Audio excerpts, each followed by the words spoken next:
Sri Krishna, Sri Krishna, Sri Krishna, Sri Krishna. Gurur Brahma, Gurur Vishnu, Gurur Devo Maheshwara, Guru Sakshat Param Brahma, Tasmai Shri Gurave Namah, Tasmai Shri Gurave Namah. As is the disease, so is the medicine. This is the proverb.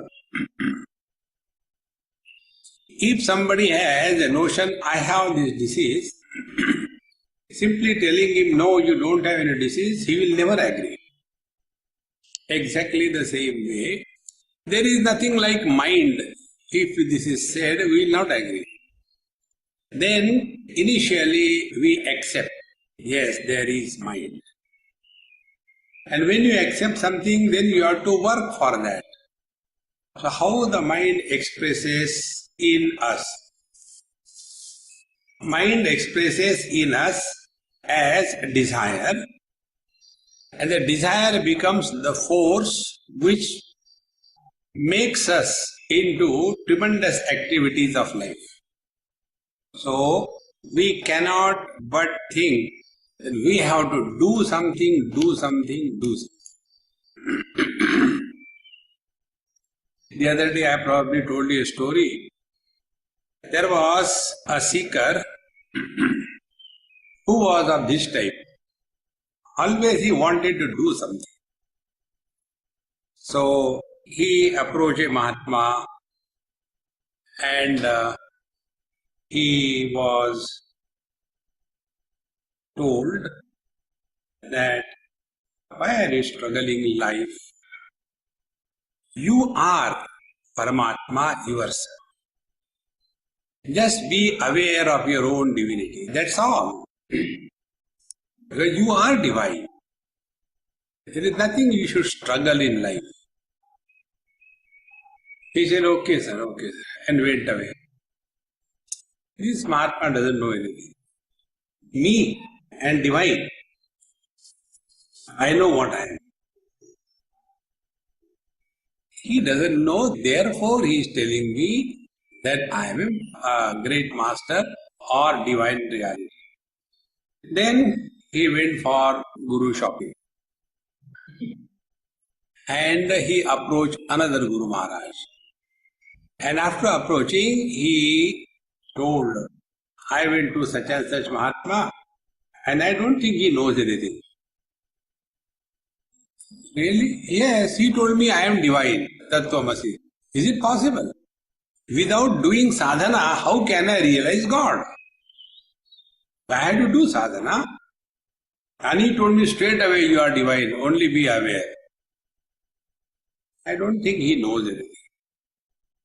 So the second Mahatma found out, nice bakra has come. Halal karo. He said, yes, you are perfectly right. There is no doubt about it. And then now do sadhana. And what is the highest sadhana? Go Mata ki seva. And that cow doesn't know who is doing what. And he Tvameva Mata Jipita Tvameva. And he was standing near her backside and she kicked him. Tvameva Mata Jipita. See friends. And after suffering for years together, then that Mahatma told the same thing. You are yourself divine. We go to the temple, we go to the church, we go to the mosque, we go everywhere, but we don't peep within. Because actions can take you only away from yourself. And actions are born out of somebody who is doing, the doer. And doer is our own creation of foolishness. Doer is not created by God. The other day I explained you, Bhagavad Gita clearly tells, na kartrutvam na karmani lokasya srujati prabhu. Bhagwan has not created the doership or the karma. It is our own creation. See? Like God created woman and man created wife. So in God's creation there is no misery. In man's creation there is no happiness. Person is the same, the lady. But when the lady is looked upon as a woman, no problem. But when the same girl is looked upon as a wife, there is nothing but. So it is our creation that we suffer from. See, friends. And therefore, we have to do this, we have to do that. And we keep ourselves doing. And one day, by God's grace, it clicks. I have been doing so many things. How long? Then we want to just find out what we have done till date. This mantra from Mundaka Upanishad is a very important mantra. Pariksha lokan karmachitan brahmanaha nirvedamayat na asti akritaha kritena. Pariksha lokan. Lokan means experiences. You analyze your own experiences of life. And if we learn from our own experiences of life, we will definitely grow wise. And the growth in wisdom is directly proportionate to the dispassion toward the world. Wise people are not attached to the world. Otherwise, people are only attached to the world. They go on holding on to the things and beings. See, friends. Therefore, this workaholism from what we suffer, so to such a person, now the scriptures have to give some guidelines. Otherwise, suppose we don't give any option or any other way of doing the thing, then that active person can immediately revert back to laziness. Laziness is worse. Therefore, Bhagavan says, na buddhi bhedam janayet ajnanam karma sanginam joshet sarva karmani vidwan yukta samacharan. So first, we should not create any doubt about the importance of karma in the lives of the ignorant people. Ignorant people can only understand karma. They cannot understand something higher than karma. There was one person, I still remember his name, I don't know where is he now. His name was Agrawal.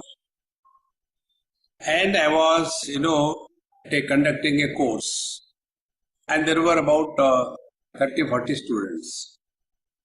And he also came, a floating population, came and sat in the class. So, one day, second day, third day, and we were talking on some Upanishad, therefore Brahman. Third day he got disgusted. He came to Swamiji, I want to talk to you. Start.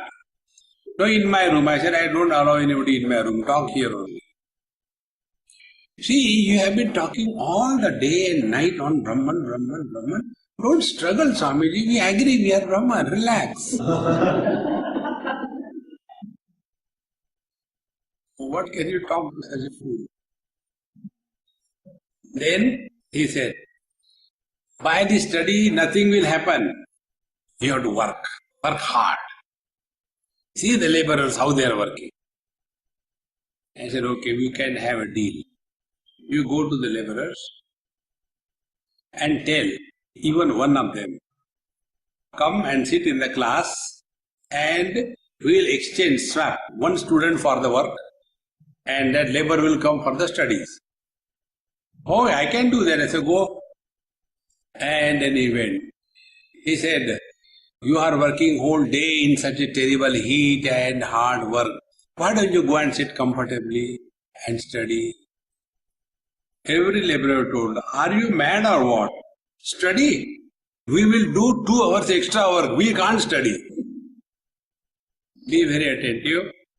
Spiritual life is migration from the gross to the subtle. That is spiritual life. Those who are too much involved in this gross world, they will be living life only at the body level. See? They cannot go beyond it. All the time body, body, body, or the things around buildings. See? If you see the Shanti Niketan of Rabindranath Tagore during his time,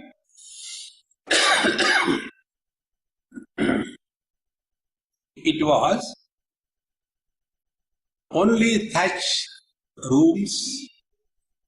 The plaster was cowdung plaster, and very simple people, and what a great work is produced.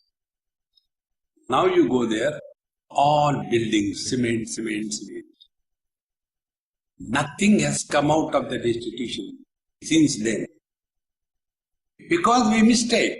Institutions are made out of buildings. No. Institutions are made out of beings, not buildings. But we give more importance to the non-essentials, and essentials are lost. Because grossness becomes the main factor. I'll just tell you an example. Somewhere deep in the forest in the northeast India, there is one school. And sometime I just go and talk to them. So, when I was talking, the person asked me, Hamidi, how do you suggest to improve the, standard of the school? Should we create a good playground? Should we have, new buildings? What do you suggest? I said, do whatever you like. My suggestion is this. Pay more and get good teachers. You are paying your teachers peanuts. And out of that peanuts, you cannot get good teachers. If the teachers are not good, buildings don't make schools. Teachers must be the best. So, instead of spending money on the buildings and structures, spend money in hiring quality teachers. If you require, spend more money on that. Then only the school will be good. See, friends. But on an average, what happens? The externality, the grossness, that attracts the mind of a gross person. Institutions are not buildings. See, friends. Now, to such people who are too much involved in this thing, one day, by divine grace, a thought comes. Till date, what I have done? Working hard, toiling, day and night. What did I get? External prosperity, internal frustration. Is that excellence in life? See, friends, excellence in life is external prosperity and inner poise. And when this is happening, then alone we are in the gross world and yet marching towards the divine that we are. See, friends. Therefore, how do we do? The next step is told in our scriptures. Keep on doing your job. Earlier, you were doing it prompted by your own ego. I want to do this, I want to do this for my sake. I should have a big house, I should have a big car. Everything for me. Now the second step. The teacher gives the technique.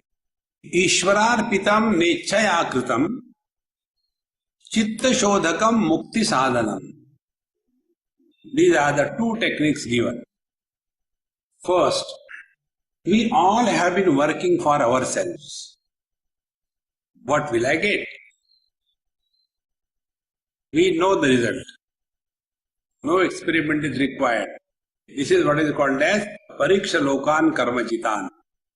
Whatever we have been doing, what we have got in our life till date, we know. Then the next step comes. Is there any other option available? About this I will tell you one story. There is a friend of mine in Bangalore. He was earlier in which place? In Bombay. A civil engineer working with a very big company, and one day he retired. Everybody has to retire. And after he retired, then there was a dinner in his house. All the friends came. I was also invited. We had food. Then he told me, Swamiji, from tomorrow onwards, I will be at your disposal. I'll wash your clothes, I'll clean your utensils, I will take care of you, everything, and I will be with you. So I said, I am running, bachao, bachao, bachao. Why? A sevak is after me. He friends. He said, why? I said, look here. I don't want anybody around me. Leave me alone. That is the highest seva you can do for me. Don't be on my head all the time.